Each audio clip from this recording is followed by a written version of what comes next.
Well, hello there. Just doing a YouTube video for my community assessment assignment, and just going to let you know a little bit about my community first, and then after that, I'm going to give you some suggestions on how to improve it, and also some things I can do as an LPN to help out in this community.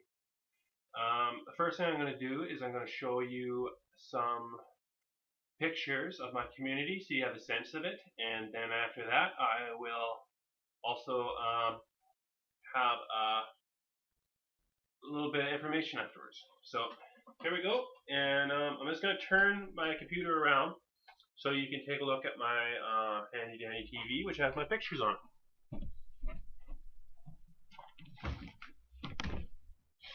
So we're going to turn over here.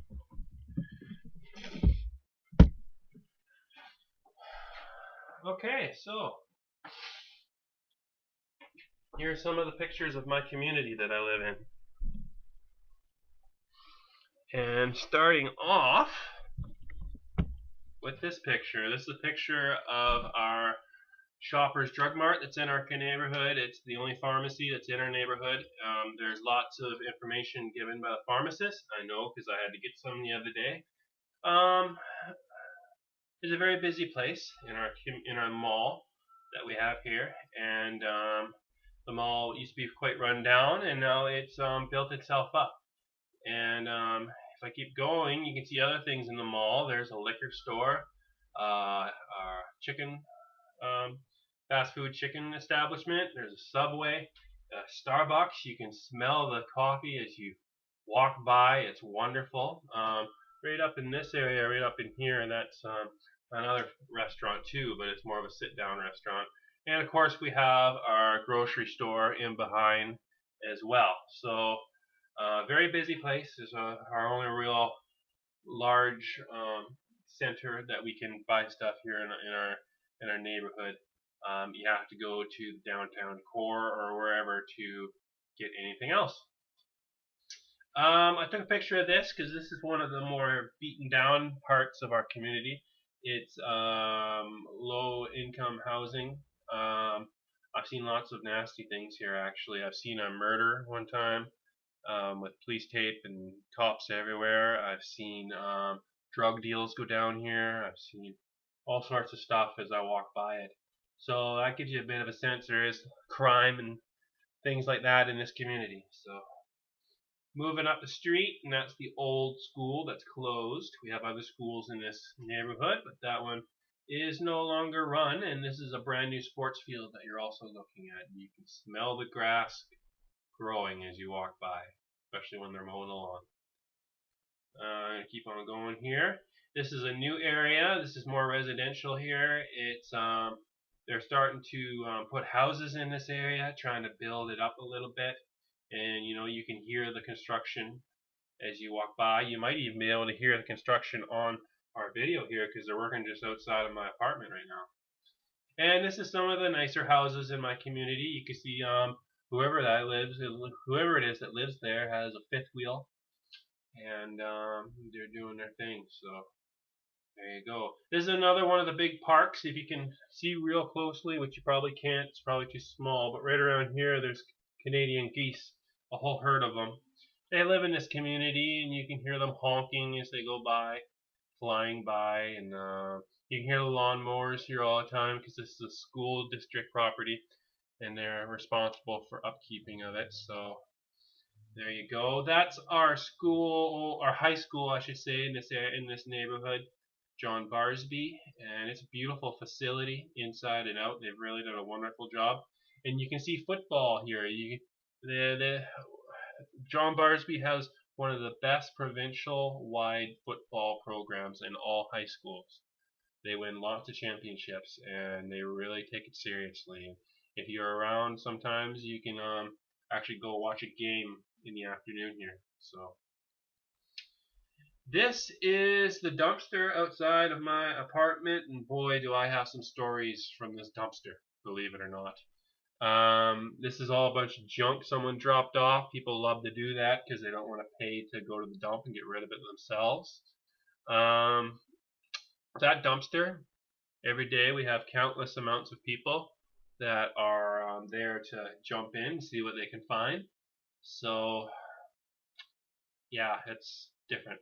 Let me just say that much. There's another picture of our fine dumpster. The other day I went to drop off a Starbucks container in there, and lo and behold, a head popped up, and a guy was staring straight at me. And I decided to put my garbage somewhere else. I didn't want to drop my garbage on someone's head. So there is quite a bit of need in our community, is what I'm trying to get across here. Most people in my residence believe that 2 of those 3 vehicles are stolen. I'll leave it at that, give you an idea of some of the crime around. And this is a look down up the street from my apartment and residential. So there's, as I've said in my paper, there's two distinct groups in this community: people that don't have very much at all, and people that do have enough to live a decent life. And that's the basic gist of them. So there's another picture right there. So what I'm going to do now is turn the computer around and just have a little discussion with you. Okay.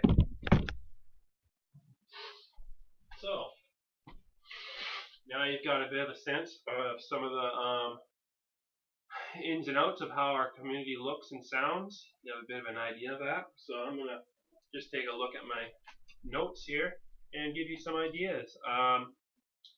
Some of the determinant of health in this area: education, employment, health services, and physical environments. Education is big because just up the street, I didn't take a picture of it, but we have Vancouver Island University, which I happen to attend. And you need to have the right qualifications. You need to have the right amount of money to be able to go there.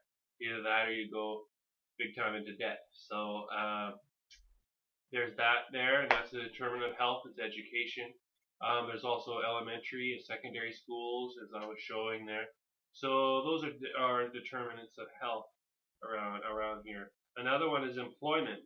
If you were going to try to get employed just in the neighborhood, you basically got 2 options: education, or you're going to have to work somewhere at the mall. And if you work somewhere at the mall, you're going to be probably signed on for minimum wage.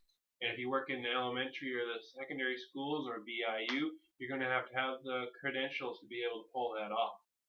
So that's sort of the reality of it.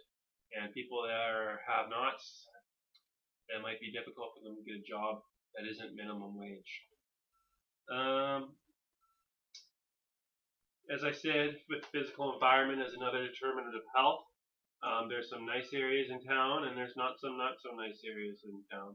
And a lot of crime and a lot of happy families as well. It's quite a contrast between the two. So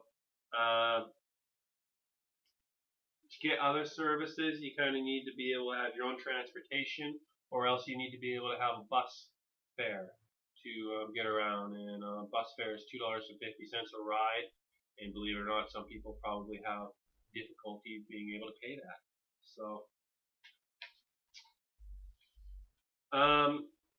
for part B of our assignment, we were supposed to take a role of a different person and have a different person's perspective. And the perspective that I took was a homeless person. And if I were a homeless person in this community, this is how I would look at it. They have difficulty going to school because if they want to do anything beyond high school and elementary school, if they were the right age, they would have to have some sort of money to do so. They would have to they would have difficulty getting a job because they don't have an address because they're homeless, and they don't have many contacts that would be legitimate for them to get a job. They probably have no way of transportation besides just plain walking, so that makes it very difficult on them. They could possibly get some health-wise from the pharmacy, but they probably wouldn't be able to afford many medications. So these are the things that we're learning in this assignment: is the difference between our perspective and somebody else's perspective that has a little bit more need. So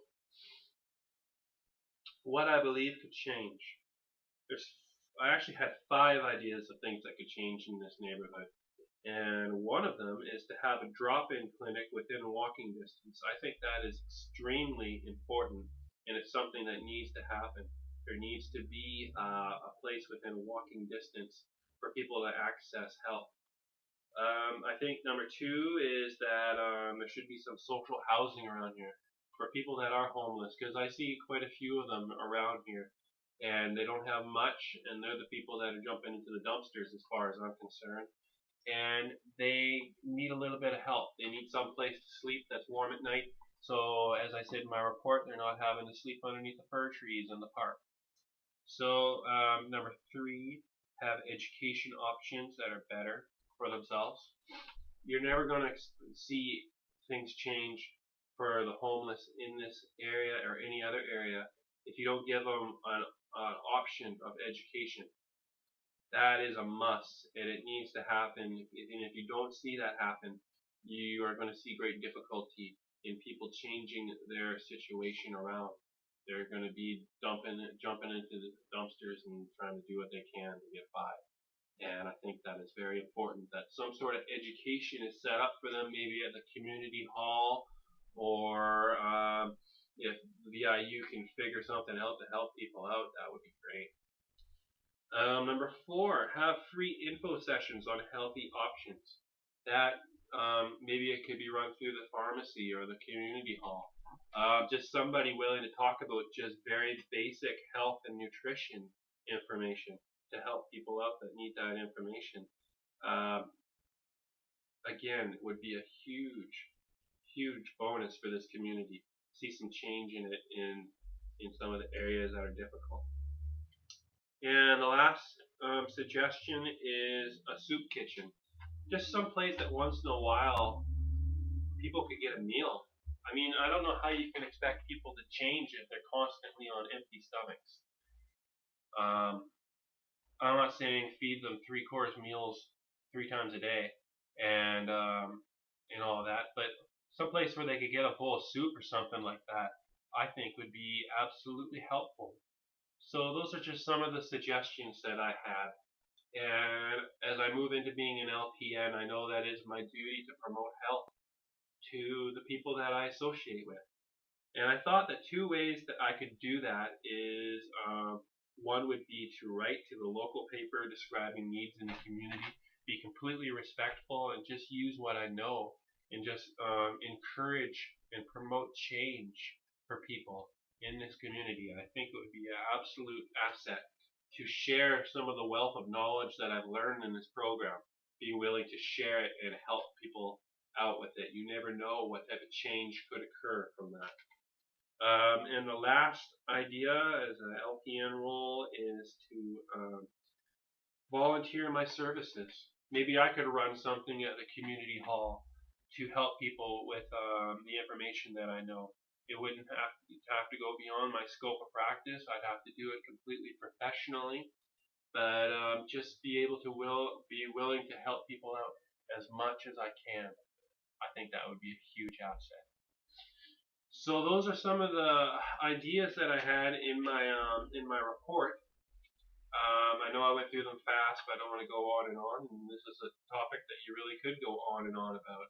So I'll leave it at that. I've had a wonderful time doing this, and it really opened my eyes to see how somebody else would look at this community that I live in. I love living in my community, but I also am not so ignorant, I guess you could say, as to say there's not problems in this community. So I'll leave it at that, and I hope you enjoyed my YouTube video. Have a good one. I'm signing off. Goodbye.